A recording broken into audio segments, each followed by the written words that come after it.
গভীর রাতে বাড়িতে ঢুকে বলিউড অভিনেতা সাইফ আলী খানের উপর হামলা করেছে দুর্বৃত্তরা। বুধবার মধ্যরাতে সাইফের বান্দ্রার বাড়িতে দুর্বৃত্তরা ঢুকে পড়ে। ওই সময় তাকে ছুরি দিয়ে আঘাত করে পালিয়ে যায়। এদিকে এ ঘটনায় রীতিমতো অবাক নেটিজেনরা। নিশ্ছিদ্র নিরাপত্তায় দেয়াল ভেদ করে কিভাবে নবাব বাড়িতে ডাকাত হানা দিল মাঝরাতে, এবার জানা গেল তা।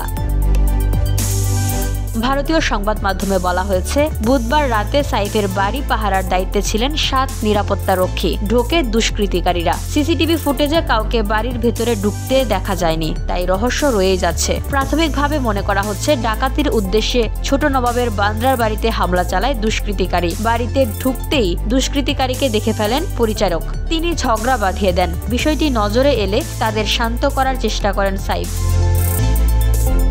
দুষ্কৃতিকারীকে বাধা দিতে গেলে ধস্তাধস্তি শুরু হয় নায়কের সঙ্গে। পরিবারের সদস্যদের রক্ষা করতে সাইফ নিরস্ত্র অবস্থায় বাধা দেওয়ার চেষ্টা করলে তাকে একাধিকবার ছুরির আঘাত করে দুষ্কৃতিকারী।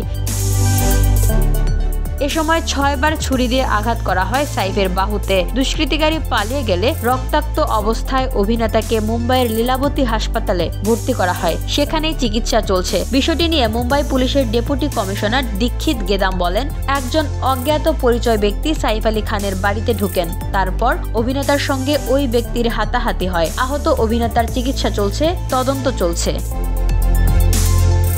VOD Bangla news desk.